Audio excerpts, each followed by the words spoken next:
Hello, ladies and gentlemen. Welcome to another episode of Father Talks Podcast. I am your host, Mike D. I'm here with my special guest, Chris Rogers. Chris is a certified porn specialist. Chris actually works with teens and young adults. Chris, hey, welcome to the show, man. Sorry about our little hiccup earlier. Ladies and gentlemen, me and Chris have been trying to get together for a little while here, and it seems like everybody is trying to make this episode as difficult as possible for us to, bring to you. But we're going to get it done today. Chris, welcome to the Absolutely. show, man.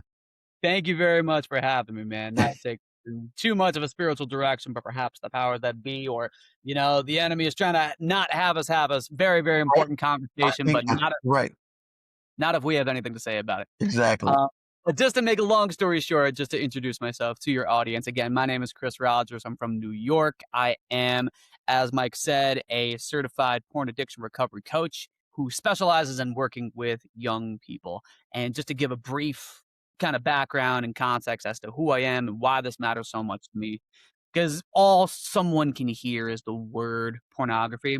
And Right, there's already a lot of feelings and a lot of thoughts that pop up into your brain, right? It's sort of like, kind of like the red-haired stepchild of the world of compulsive behaviors. It's sort of right, like we talk about that one, for reasons X, Y, Z that perhaps we can get into.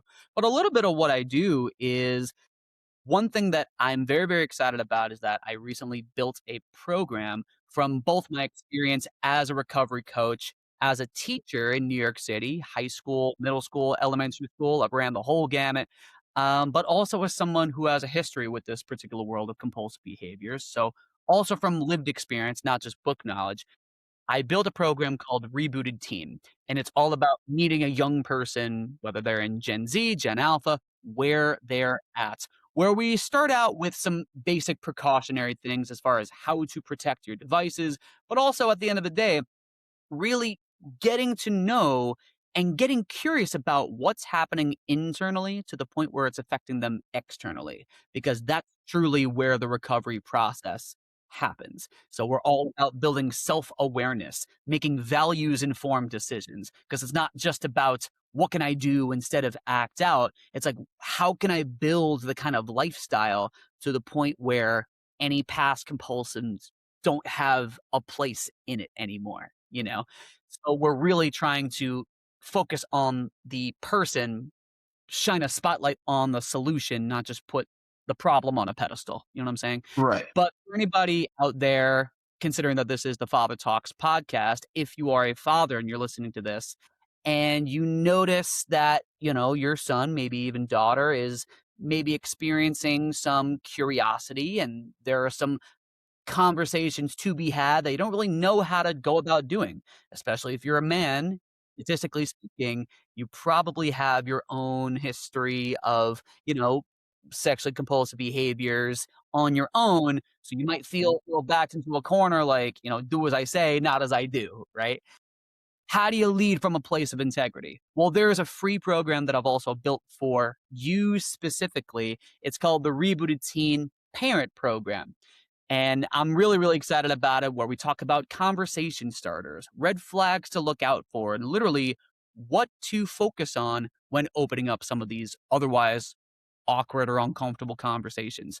Understanding that in the world of influencers, you are their original influencer, right. you know?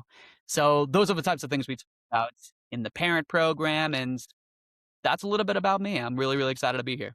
Outstanding. Hey, Chris, listen, man, I am thrilled to have you here. And so I was doing some research, and one of my first questions for you, I mean, it's crazy to me that, it's something like 8 and 11 kids are exposed to pornography.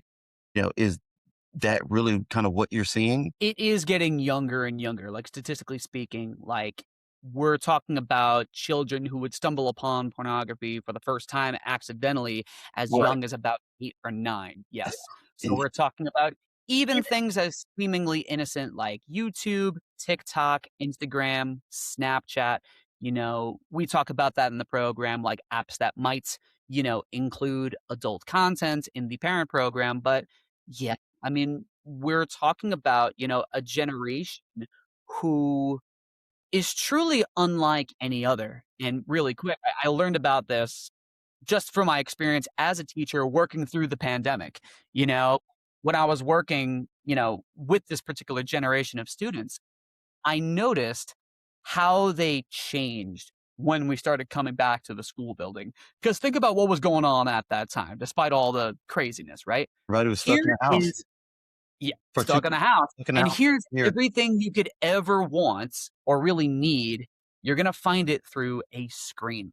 So here's your entertainment. Here's your community. Here's where school's gonna be. Here's where you're gonna find all the information you could ever want or need. It's all in one-stop shop.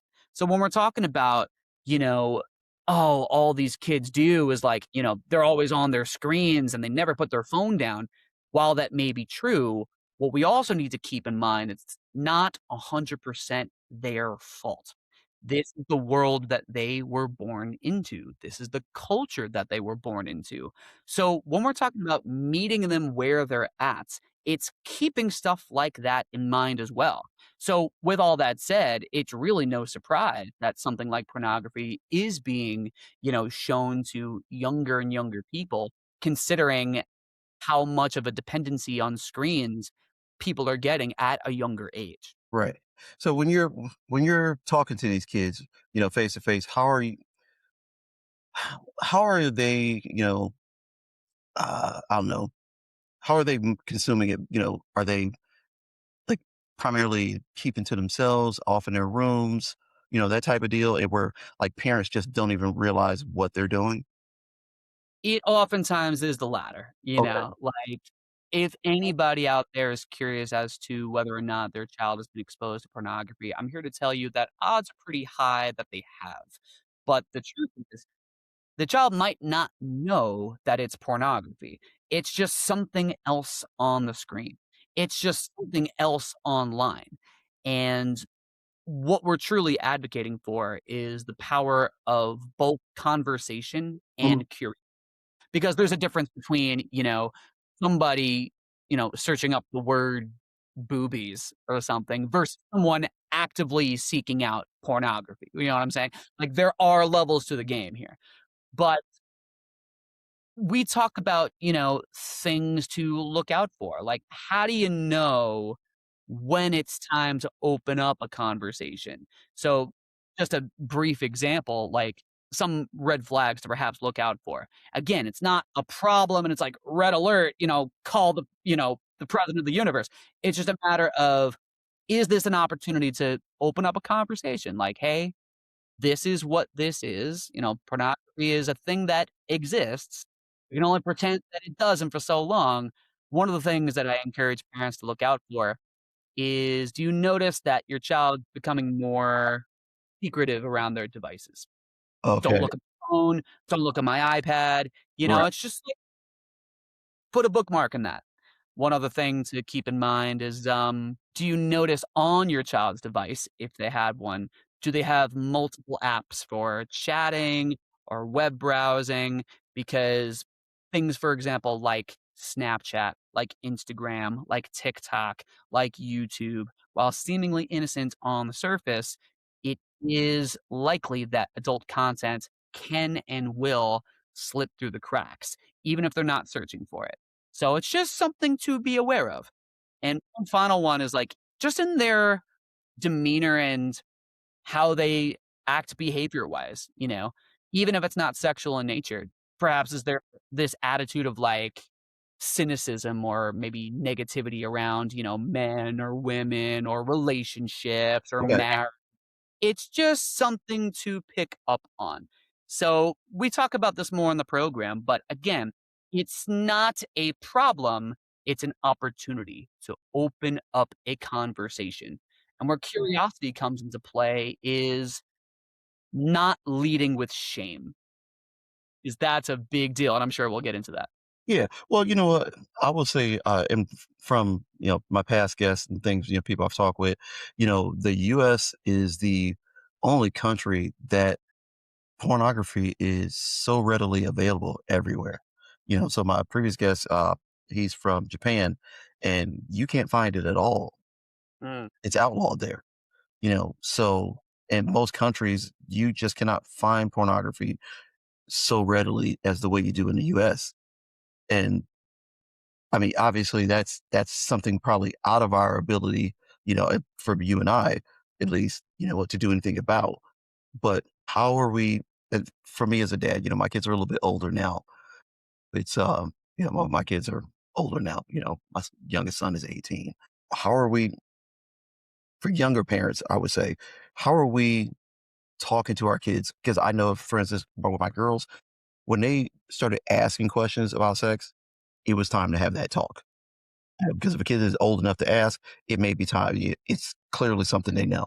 So for you, when should we really be looking at our kids to either have these conversations or to see, what they're looking at on their devices? Should it be something we just automatically do? Well, one thing to keep in mind, and I'm a huge advocate for this, and it might be a quote unquote hot take, Yeah. but with me, like basically if a child has a device, odds are pretty darn high that they didn't buy it themselves, right? So when you give your child a device, if that's something that you want to do, I mean, I am a big advocate for holding off on that as long as you can, just given this basics of just that level of stimulation at such a young age has proven to be nothing but unhealthy. But that's a conversation perhaps for a different day. Yes. But have them understand that, okay, here is a smartphone. Do with it, what you choose, but understand that that's mine. Yes. I am giving it to you.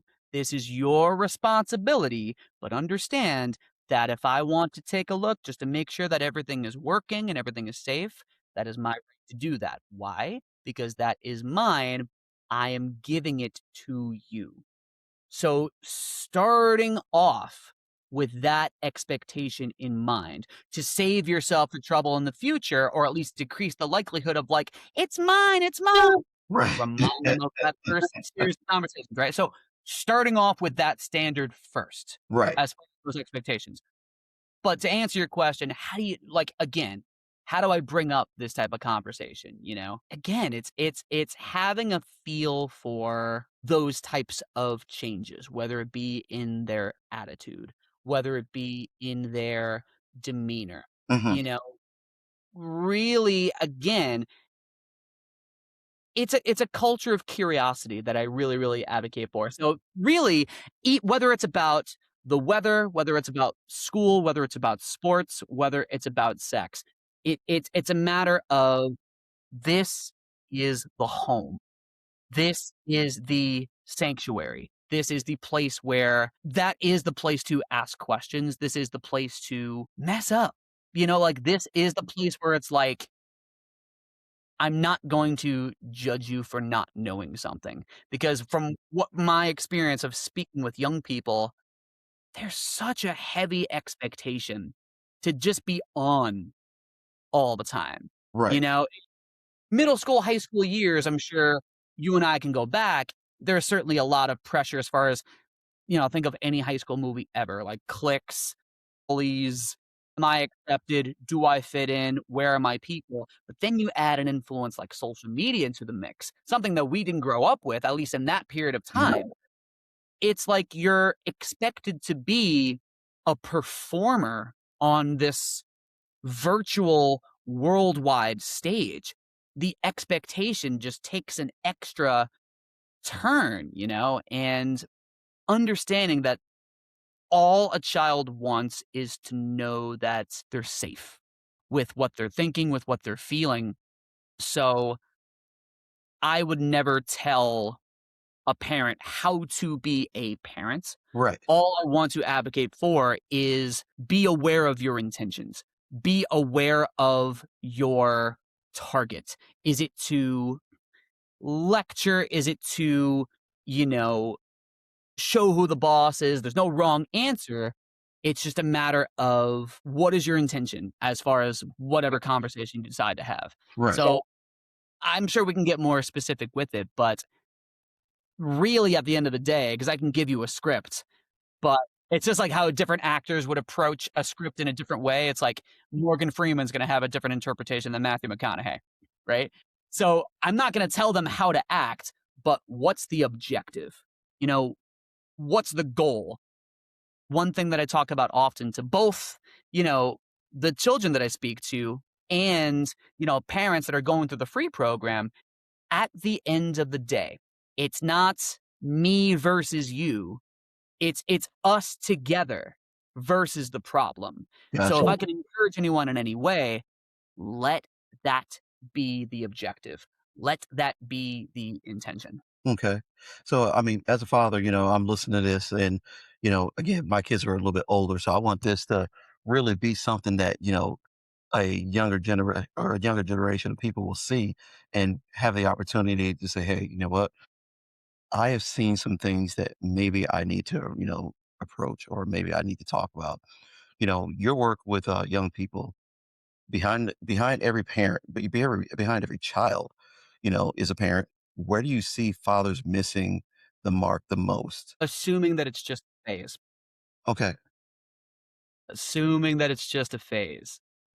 So Oh, mm, boys will be boys, they'll get over it eventually, they'll come around. Here's the deal. yeah.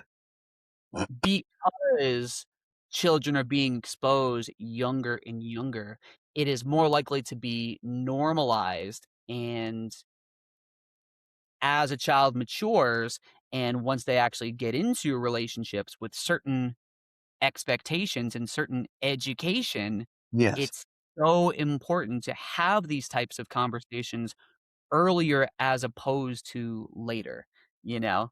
And again, in today's day and age, it's very, very likely that, a man today has some sort of history, whether it's with porn, excessive masturbation, sexual unhealthiness, like things that might be awkward or uncomfortable to talk about, but just keeping it real, we probably have a history of it of some kind.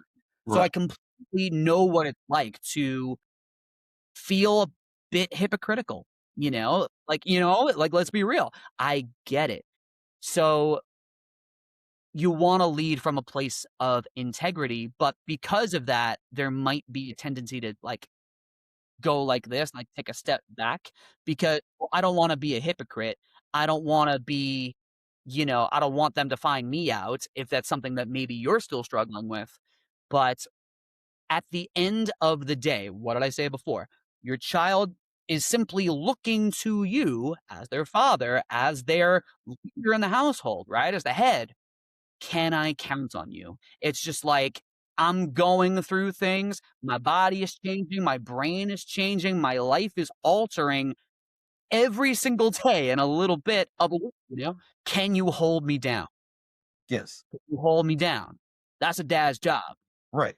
And and and I feel like oftentimes dads, we want to be able to talk about we want to be able to talk to our kids about everything. And sometimes I think because men in general, we have a hard time expressing emotion, telling people, hey, how we feel about certain things without it sometimes being misinterpreted. You know? So fathers often, we avoid the conversation because we don't want to say the wrong thing. We don't want to be too aggressive in the conversation because we want our kids to continue to be able to come to us, about whatever they're dealing with. We want to be a yeah, healthy resource for our kids. You know, what's the balance? You know, being able to express things to your kids, being able to talk to your kids, but not being overbearing. finding that balance requires getting more comfortable with asking questions. And what I mean by that is when there is that inclination to maybe share more about your own experience, which has its time and place, understand that perhaps using a phrase, for example, like "when I was your age," Yes. might not directly apply and probably won't. Considering the change in culture, considering the change in expectation with this specific generation that we're talking about, Okay. you know? So, keeping that in mind, again, what might have applied to us might not apply to them. Yeah. So, keeping that in mind. Yeah. And I will say that I am definitely guilty of when I have talked to my kids, Me too. you I know, get it. Yeah. you know, always, hey, when I was your age, you know what? We had, I was dealing with the same type of stuff. And okay, let's be real.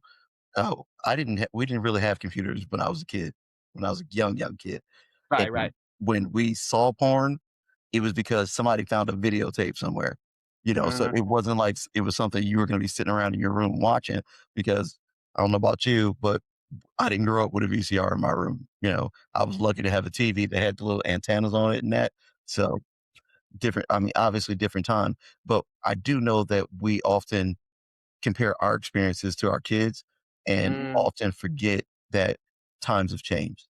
So our experience, while we've gone through some trials and tribulations, our experiences are definitely not the same as our children's because they're exposed to far more than were on a regular basis. yeah.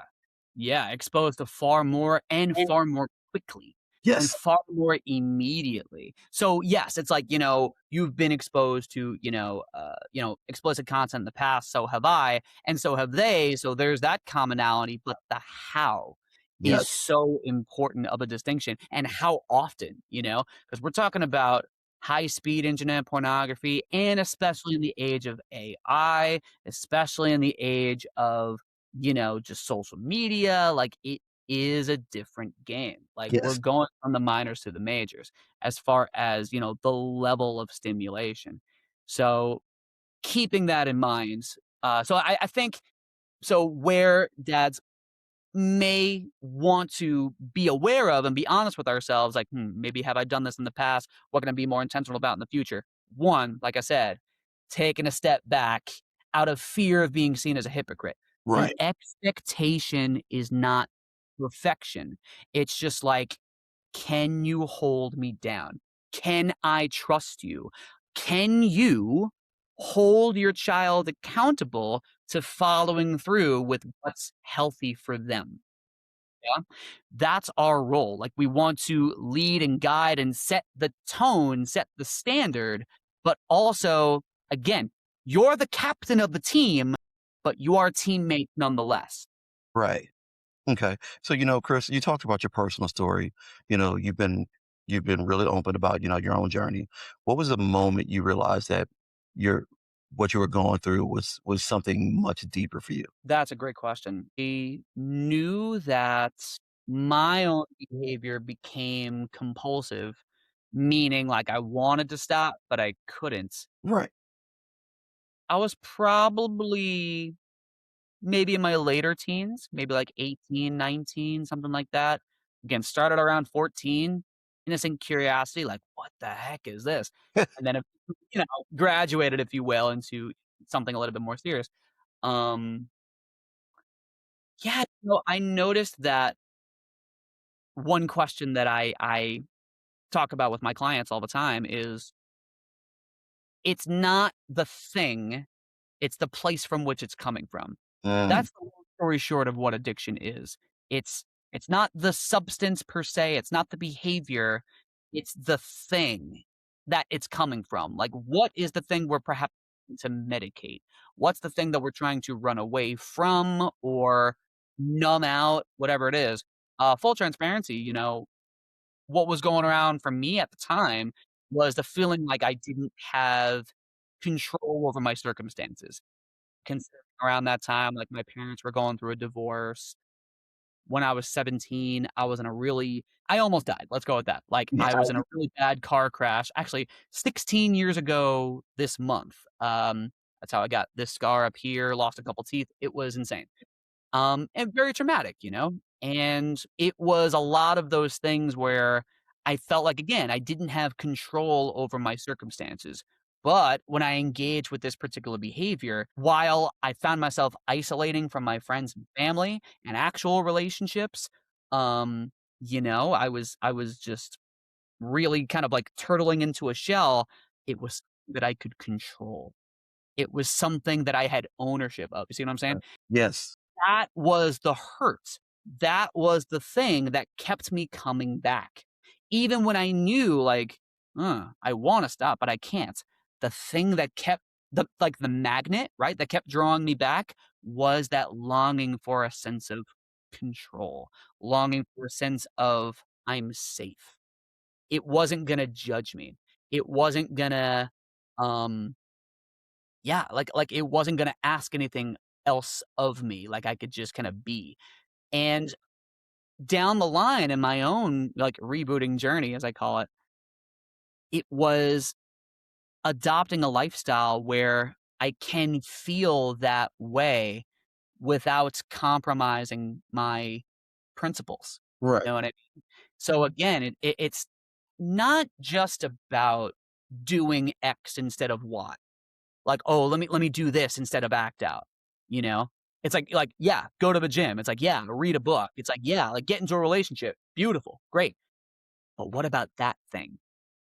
so would you say because your own personal experience, does that allow you, to connect with the kids easier? Does it make kids feel, more comfortable opening up and having these conversations with you because you've shared a similar journey? Having been there myself, it's more valuable than any certificate or degree I could have. Gotcha. People won't care about how much you know until they know how much you care. You know, it's like, yeah, I can nerd out and tell you about how the brain works. That's all well and good. Right. But, I'm not a textbook. Like, I'm a human being with my own lived experience, and one of the most powerful things that you can offer to somebody is your testimony, you know? When words fail, when speak from the heart. And what my heart is one that's been through it, but one that has healed. Right. And I think that there's a lot of value in that, not because I'm so great, it's because I've done the work, and what I've curated and done is break it all down so that really anybody at any level can do the same for themselves. That's awesome. So let's move forward a little bit and let's talk about, well, more more of where actually I'm not even sure how to phrase this. At this point, you know what? Hey, kids are being exposed to everything under the sun. We know that. I just watched something where, Facebook had been, Mark Zuckerberg had been held accountable, you know, for his platform, doing harm to kids. So now me as a father, you know, I want to make sure my kids are safe. So if I'm going to allow them to be on social media and whatnot, you know, should I be bringing this back to, screen time restriction? Hey, how often are you going to have your phone, while you're sitting in your room, should I dial it back? Hey, you know what? Off your phone, you know what? Let's socialize with the family or go outdoors or something without your phone. I've heard so many different things, you know, that to get your kids essentially away from their devices a little bit. Do you have recommendations, to get kids more involved in the world, or are we too late for that? You know, That's a great question.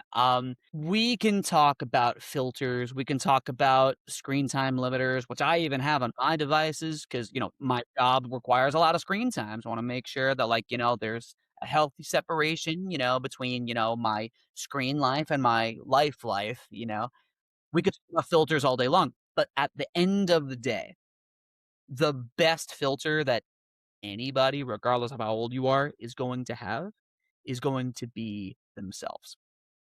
That's mm, the best filter. It's the filter you were born with, and that's the thing that we're gonna try to build. That's the right, thing that we're gonna try to reboot, rewire. Like, that's the thing that we're trying to uphold. Again, what is it that you want? I mean, in the program, we talk about, again, making values-based decisions. So, instead of being like, "What can I do instead of being on my phone?" "What can I do instead of being on my iPad?" It's just like, I want to go outside and play basketball because I love basketball. I wanna go outside and, like, run around because that's fun to me. I wanna spend time with friends because I love my friends, not just so I don't spend time inside. Like, the formula isn't, "Let me do X instead of Y." It's like, "I'm gonna do X because that's what's important to me. That's a value of mine."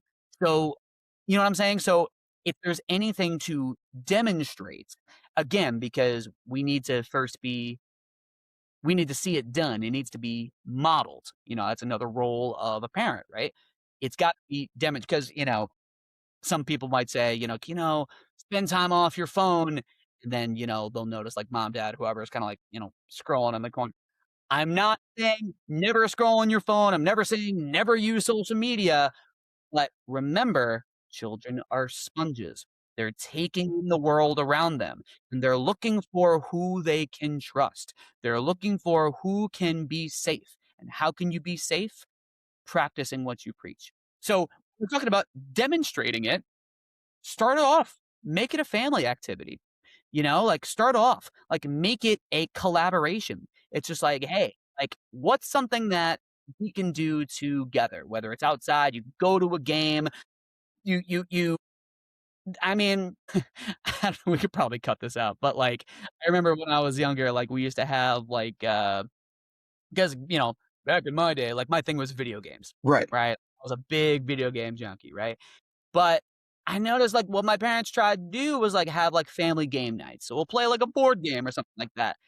Monopoly, Sorry, card game, Me too. uh yeah, and it's great, but it puts the emphasis on the family. It puts an emphasis on the balance. It's not that video games are bad. It's not that being on your phone or iPad is bad necessarily. It's just understanding that it's just something to do. It doesn't have to become something that if we're without it, we're feeling like we're lacking somewhere. That's how you know you have like a compulsive behavior. It's like you wanna stop, but you can't, right? So, I feel like I'm kinda going off. Does that No, no, no. That's great. That's great. So let's start talking solutions. Okay. So you're sitting down with a kid who's got an issue. Obviously, we're discussing porn. You know, what's the first step in helping them regain control? first step in having a child regain control is really it's sort of like the step 0.1 before 1, really letting them know that they're in that safe environment. Like, safety is huge to me, not just like it's not a matter of like coddling or like, placating. It's just like, listen, what you're feeling right now, if you're an adolescent, is to be expected. Like it's part of the human being package. Like Right. this comes That's with fair. the territory, right? And having them know that they have the support of someone who's seen this movie before, right? Like, I know where the jump scares are, like, I know what to prepare for. So, let me walk you through it so you don't feel like you need to do it by yourself. Right. So, it's really driving that home as best you can first. Before you get into the practical world, it's meeting them where they're at. Okay. But one of the next things that you do in a practical way is getting to know what it is that they do want. It's like I have this exercise that I do with my young clients, and we do it in the Rebooted Teen program. I call it the park bench exercise. So basically, you imagine, you're sitting on a park bench, beautiful spring day like today. It's a little chilly, but it's still pretty nice. Beautiful day, the sun's out, right? And you're sitting there, and suddenly someone takes a seat next to you. Now you look over and you notice that the person that's sat next to you on the park bench is you, about a year and a half, 2 years into the future, fully rebooted, as I like to say. And you 2 were to just engage in a conversation. It's just like, "Wow, like, you're like me 2 years into the future, like, I have so many questions for you, like, how are you feeling? Like, what's going on with you?" And a client would put pen to paper and play out that conversation in their head and jot down what would be going on with that future rebooted self Uh, so that there is a specific destination in mind. What is this all for? What is it that they want? Because as a coach, I can't tell you what's important to you. You know what I'm saying? yeah, sure. You know what I'm saying? Like, I can't ninja my way into your brain and be like, this is what you want. This is, you know what I'm saying? What do you want? What does success look like to you? Once we have a basic idea, then we can make a move. Right. You So know what I'm and let me add to that. What's yeah, what role does accountability play versus shame? Mm, that's really, really good. So shame is this idea that I'm a bad person. Right. It's one thing to feel guilty about something like, "Ah, I kinda messed up here." But shame is like, "I suck." Guilt means I did something bad. Shame means I am bad. Now, when Right. it comes to accountability, it's keeping that target in mind. You're not just like playing relapse goalie, like that's not necessarily the role of an accountability partner. It's holding you accountable to that future you on the park bench. It's just like reminding you of what this is for, reminding you of why you started, reminding you of what it is that you actually want, as opposed to have you put all your energy and focus on what you don't want. Because yeah, people join the programs like, all right, I don't want to watch porn anymore. But if that's going to remain your primary motivator, that's going to stay in the back of your mind, Right. especially if you do slip. Then it's just going to be like beating yourself up even more. There has to be a destination in mind. And when you're an accountability partner, what accountability truly is helping your child, or if you're a young person in the program, have helping your accountability partner have a structure and a system to follow Gotcha. so that the future them on the park bench, like what they actually want, isn't just simpler to achieve, not easy, but simple, Right. but it's inevitable. All they need to do is stay on this particular path. And if they slip, if they deviate, it's bringing them back to the system. It's bringing them back to that path. It's not a matter of like, we talked about this. Like, how could you watch this filth? That's shame. You know what I'm saying? And we're all guilty of it. We've all been there, but advocacy, accountability, we don't need to have it be a negative connotation. It's like bumpers in a game of bowling, Right. right? It's like, why are the bumpers there? It's to make the thing that you're aiming for easier to hit. So with dads, well, actually, we'll include parents just in general. Yeah, What yeah, are yeah. what does a healthy conversation like this look like at home? Where we are where we can sit down and have a sound, healthy, you know, eventful conversation about this. What does that look like? I know I'm hitting on this point a lot because I really feel it's the most important thing. That's why I'm Right. so like passionate about it. What is it that you want? And and this is what I talk about, asking questions. It's just like, okay, what do you think is going to help get you there? Parent speaking to the child. Like, what do you believe is going to help you get there? What is it that you need? Like, what would help you?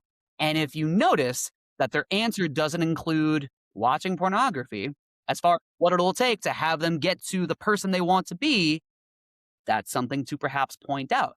It's not about don't watch porn. It's about follow through with what it's going to take to live the life that you want to live. And if that doesn't include porn, then that's what you got to follow through with. Not out of a matter of like porn is bad, porn is the devil. It's just like if you value that future you on the park bench, if you're serious about and you know what to do, I'm here to hold you accountable to following through with that. Okay. Not out of a sense of control, out of a sense of accountability. Okay. That's the difference. Perfect. All right. So before we close, I got a couple more questions for you. And I think I want dads that are listening, at this point, if a father is listening right now, okay, and I can guarantee most of us will feel wholly unprepared. What should he do? Because he knows that there's a problem, but he's unprepared for this conversation. What can he do to get, ready to help his child in this situation? Mhm. Freak out. Okay. No, absolutely no. And at this stage in time, it's Right. to be expected, and seeing yourself in their shoes when you were your age, for all we know, you were likely in a same place, Yes. right? But the question being, what do you do? The first thing to keep in mind is that this is, again, to be expected. It's normal. Right. Again, we don't need to cast it as a problem. but as an opportunity to open up a discussion. When I use the term culture of curiosity, Okay.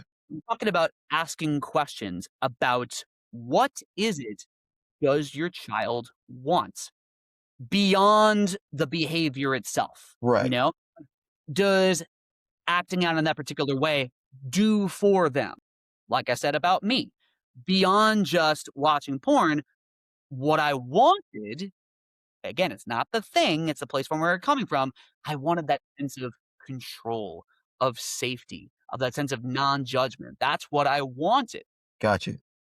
So trying to remember what the target is, trying to keep in mind what the mission is, like what's the most important thing? It's not the porn, it's your child, Right. Fair. right? So, as far as how to practically do that, again, we talk about this in the Rebooted Teen Parent Program. Again, it's free. If you're curious, go on, check it out. Plenty of conversation starters and practical ways to get started. But again, I really think the main takeaway, if I can encourage anyone out there, one, know you're not alone. Like, we got a community in there, like a Facebook group of people trading notes and, asking questions. And I'm in there all the time. So, you have personal access to me. But beyond that, remember what the most important piece of the puzzle is. It's not the behavior, it's your child. They are the star of the show. So if you're walking in that, you truly are less likely to go wrong. You know what I'm saying? And if you feel you need that extra coaching, because all the best athletes in the world have coaches. So if you feel you need that extra support, that's what I'm here to help you out with. Outstanding. Okay. Final question. Yes, sir. What is, I actually had two, but I think this one's really more important. What's one thing every father should say to their child about the situation, but most never do? Stumped you, huh? No, I want to give a mindful answer. Okay. What is Can you give me the question one more time? I wanna make sure I Yeah. answered it. So what's Yeah. one thing that, most of you that all fathers, probably should ask their kids? It's essentially it's a question that we should ask our kids, but we never do, whether it be from fear, whether it be from being unprepared. What's Mhm. the one question we should be asking, but never do? Are you okay? Are you okay? It sounds overly simplistic, Right. but there's so many avenues to go from after that question. Right. It's here's the truth, and the reason why I go in that direction is because we can talk about the brain, we can talk about following a system and accountability and everything we discussed in this conversation, but the truth of the matter is you can't protect a heart that you haven't reached. Nice. Okay. Hey, that's That's why I go there, you know what I'm saying? right. No, that's a hey, that honestly, that's outstanding. Chris, hey, listen, man, we're I tell a lot of people that we need to stay in touch, and and I genuinely mean it because I like to follow up with people. And there's always new information out there. There's always new things that we could talk about. Hey, after this episode airs, I may come into a ton of new questions. And Please. and I would love to have you on again just to pose those new questions to you, and maybe you have some new approaches for us. And you know, there's a lot of single dads out there, who hey need help, probably aren't even thinking about their kids being addicted to porn. You know, Mm, my kid always stays in the house. He's not that kind of kid, or she's not that kind of kid, and it's probably your kid exactly. So, Chris Rogers, hey, thank you very much. Can you give us the name of the website and everything again one more time? yeah, totally. So, rebootedteen.com Okay. is where you'll find the free Rebooted Teen Parent Program. Okay. If you're listening and you're taking some value away from the conversation, check it out. Again, it's my gift to you, no charge at all. Give it a look see. Let me know what you think. You can find some samples at Rebooted Teen on Instagram. But you can also, if you feel it's the right move for both you and your family, check out the Rebooted Teen program. We talk about it. We go there again, recognizing that what your child wants beyond their compulsive behavior is the star of the show, and the goal beyond moving on from compulsive behaviors is creating a lifestyle structure and set of standards that are going to advocate for the rest of their lives and making it the best of their lives. So if you're curious to learn more, that's what I'm here for. Hey, Chris, thank you so much. Appreciate the time. Thank you for, hey, your patience with that little hiccup at the beginning. It's all good. We made it happen. It's been a journey, and thank you so much. I appreciate your time. Ladies and gentlemen, that is it for us today. Mr. Chris Rogers, thank you very much for being on the show. And that is all it for us. You guys have a great day. Take care of yourself. God bless.